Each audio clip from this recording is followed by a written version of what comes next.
Hello and welcome back to my channel. My name is David Novak. I thought that I would do today's video in the format of a fireside chat. It looks as though the fire is about to subside, but maybe there is a little bit of life yet in these old embers.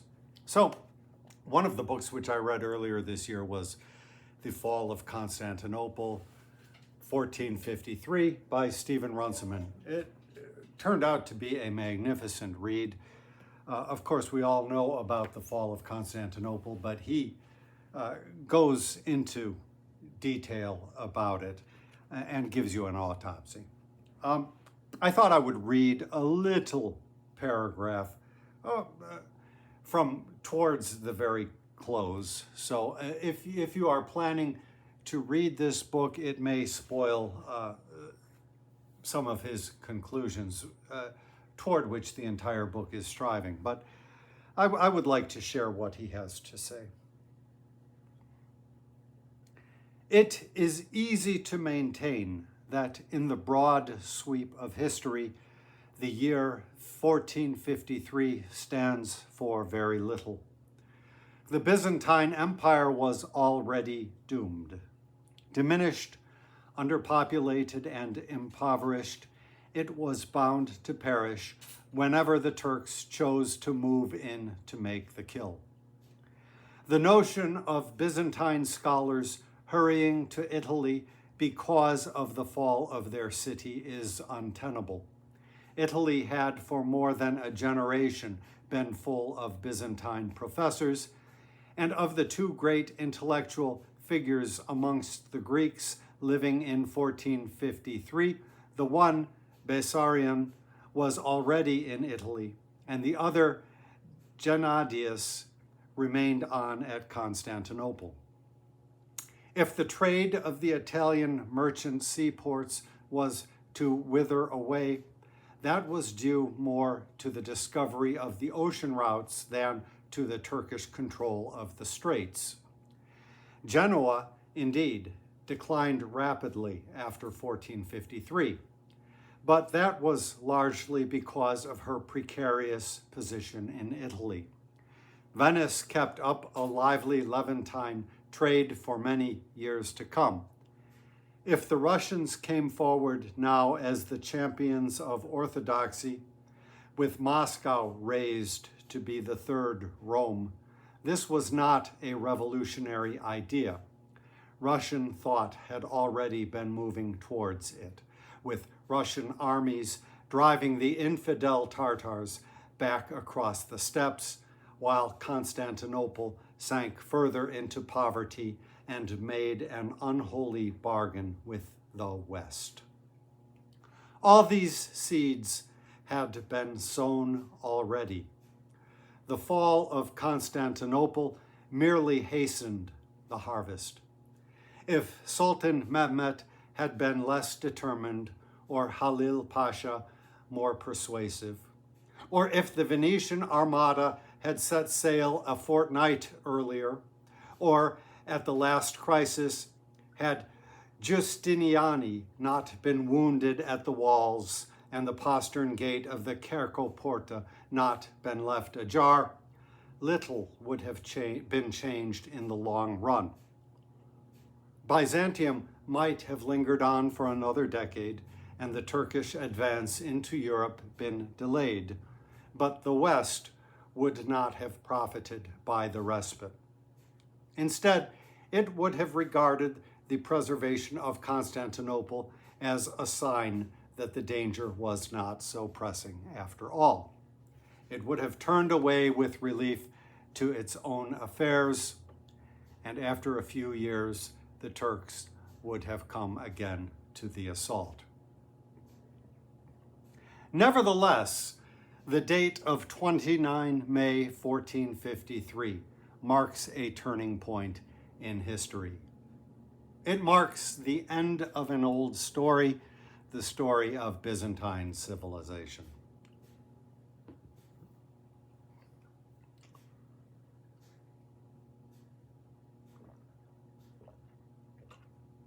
Pardon me. I'm doing that bad booktube thing.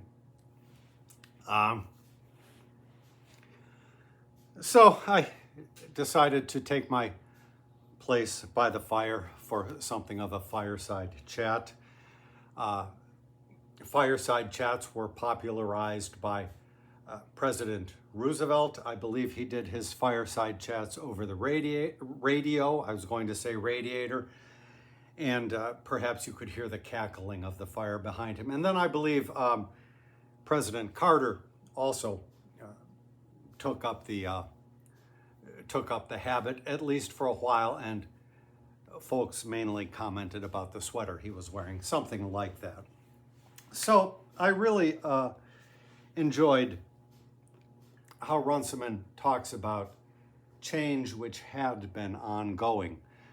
We in this country, the United States, have crossed something of a minor Rubicon, I think you could say. The Supreme Court, which it needs not be emphasized, is an illegitimate court. The Supreme Court recently decided that the President of the United States has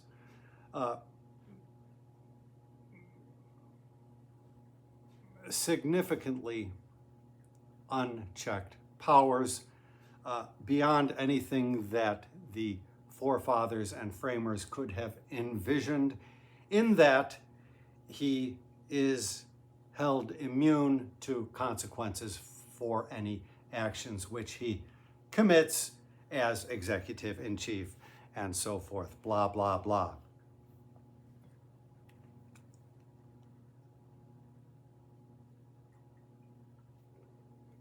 This is not a new condition in the United States. Probably the first president of whom I was cognizant, Richard Nixon, famously committed certain crimes and did not have to pay for them. He suffered no penalty at all. Now, some people think that Gerald Ford made a deal with him for relinquishing the office. Ford would pardon him, and he got a pardon.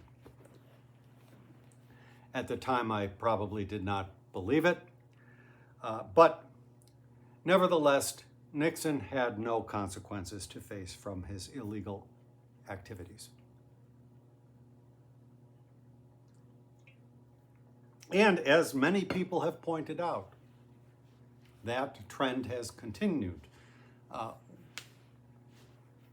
Of course, it particularly in Republican administrations, it has become standard practice with an outgoing president to pardon everybody in any way connected with the administration for crimes committed or crimes potentially committed, so forth.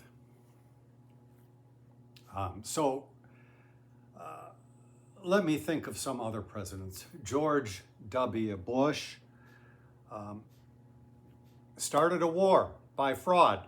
Did he suffer any consequences? Did he have any jail time because of that? No, he got off scot-free, just like Nixon did. How about Ronald Reagan?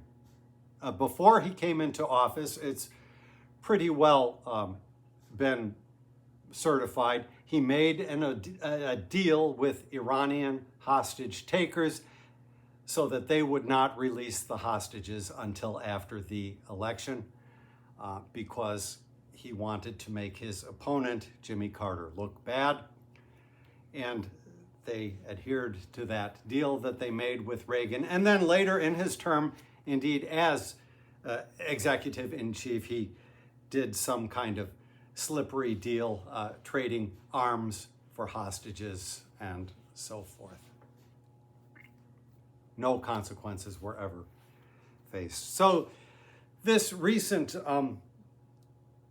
Supreme Court decision is just saying the quiet part out loud. It is way late in the game to attempt to turn back this clock, President Biden has been given immense powers, which he could use to all kinds of purposes in the intervening time between now and the election in November. Maybe he could even suspend the election. I don't know. Maybe presidential duties require that. We are unfortunately accustomed to Democrats not taking action when they have power or being in some way or other prevented from doing so. Were he to do such a thing, that would in itself be a kind of Rubicon. However, change is imminent regardless, as Stephen Runciman wrote about the fall of Constantinople.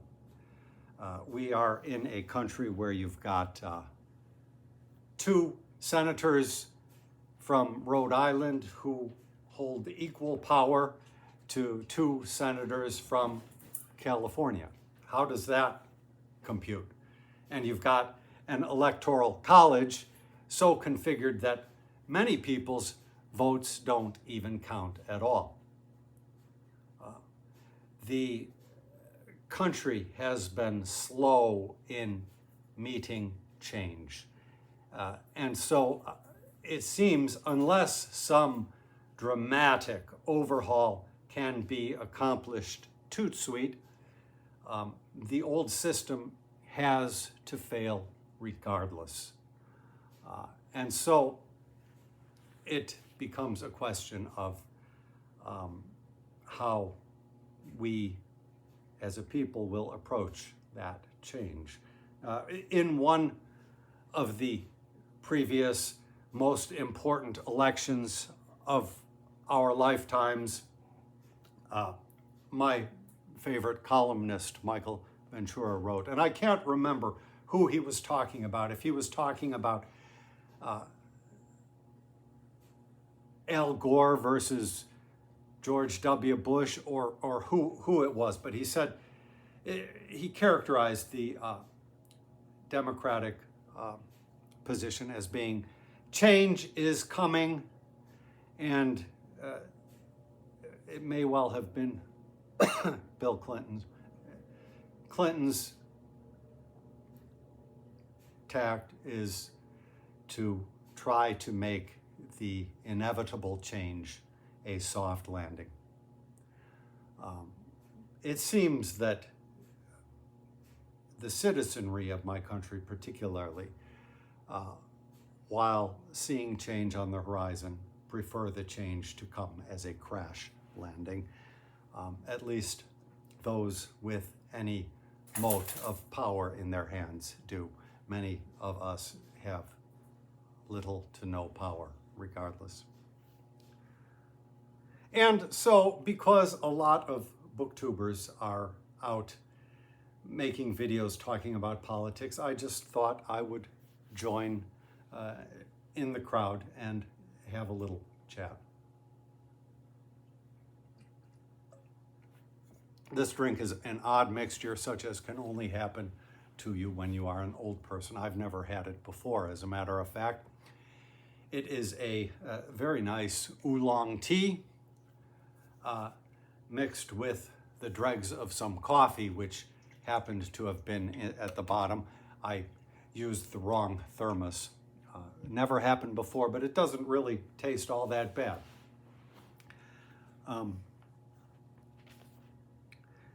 Of course, the fireplace calls to mind the dying speech of an old philosopher by Walter Savage Landor.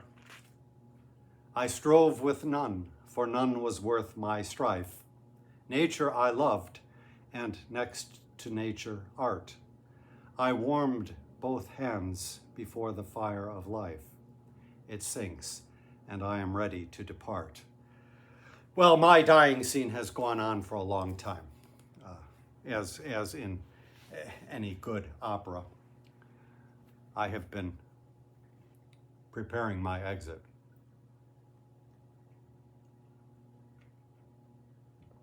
The consequences to come from this recent decision, and even less this recent decision per se than this general trend, are likely at this stage of the game less to fall upon me than upon younger persons than myself. Steve Donahue has talked pretty well about this. In fact, I will link his video. Somebody went to the comment page and said, you could be wrong about all of this new decision by the court, giving unbridled powers to the president. Well, there are many different kinds of blinders that people wear. I don't believe that Steve is at all in the wrong from his viewpoint. You have to understand that in any change, change affects different persons differently depending on where they are situated. Some people in Constantinople came off okay.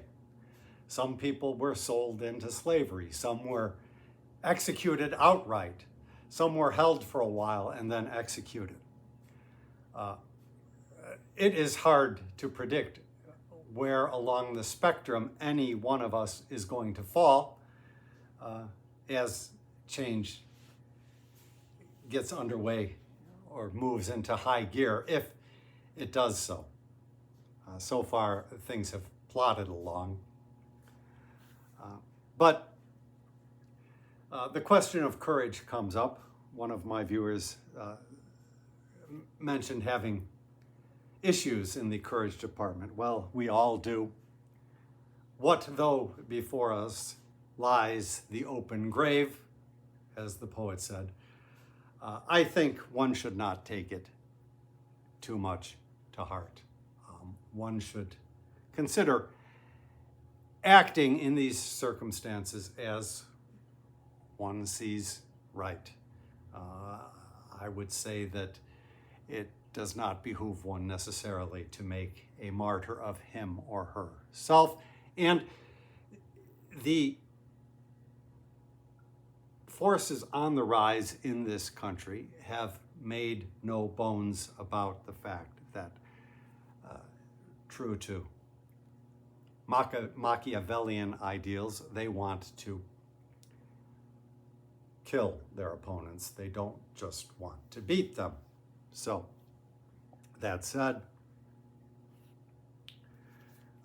this is my first book, a long time ago. And I will read you a poem. Let's see if I can, where I went into politics a little bit. There's a couple of them in here. Where is it? I think it was,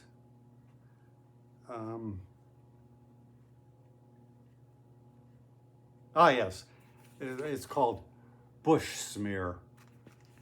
The eternal squandered bush soul dwells among the nameless middle hells. There's no repository else. While hers above in highest heaven, Anita Hills, all sins forgiven, bides there unremorseful even.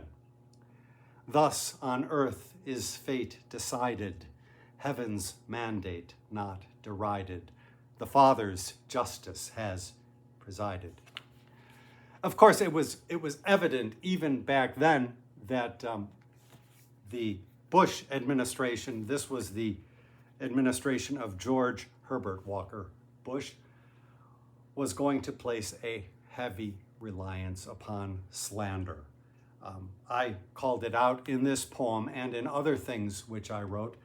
At the time, I think people were too afraid to say anything against the president. I did, and nothing bad happened to me.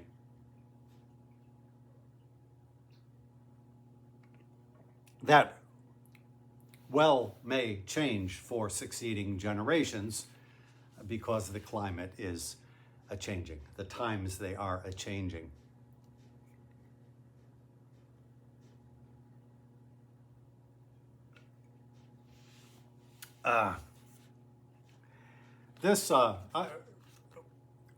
When Obama was elected president, now this is just a little chapbook. You would have to pay too much to get it from my Lulu site. Regardless, I'll put a link to my Lulu page in the description box. If you want this, you should probably buy a bunch of big books, bulky books, to make the postage worthwhile. But even so, the postage is exorbitant. But I had written some words towards a inaugural poem at the time of, just days before the election of Donald Trump. And of course, the lines became dead clunkers at that point. And so I wrote a second poem, which I called Toward Inner Emigration, a phrase which I have used recently. And I prefaced it with a little note: with Republican ascendancy, humane values become especially imperiled. For the poet, it calls for a recusal, much as I foretold in my 2011 book of that name, or withdrawal from the heightened political scene. Freedom of expression becomes moot in the autocratic state, and with the back of the American system largely broken, a new route must be charted, a task to be left to men and women of action, meaning not to poets. And I think we just see further evidence of this.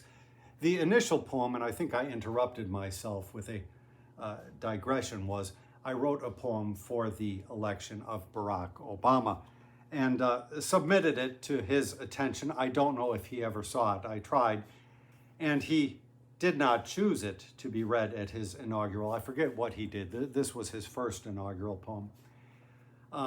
Regardless, I believe that the poem that was selected did not rise to the challenge. This poem said what should have been said, and we, of course, find ourselves continually in the situation where the words that should be said are not spoken. It's an unusual sort of thing. This is padded out with a poem that I had written for Bill Clinton's second inaugural, which I had also written for such a purpose or such a reason. And then I have a couple of other little poems. I mean, I'm not really encouraging you to buy this thing, but just to point out that this change has been a long time in coming. I remember at the end of the first Gulf War, George H.W. Bush had all kinds of military parades staged all over the country. I believe we had a big one in Chicago with all this heavy military equipment rolling down the streets. I guess it was Michigan Avenue. I don't remember anymore at this time. But it was pretty clear at that time that the public was moving itself away from democracy, as indeed it has done.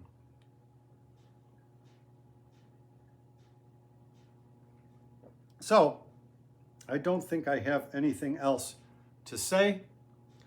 I am still warming my hands at the fire of life, although, as I say, the fire looks like it is dying down quite a bit there. And we will await further developments. Have courage during these times if you can, and keep reading. Thank you for stopping by my channel.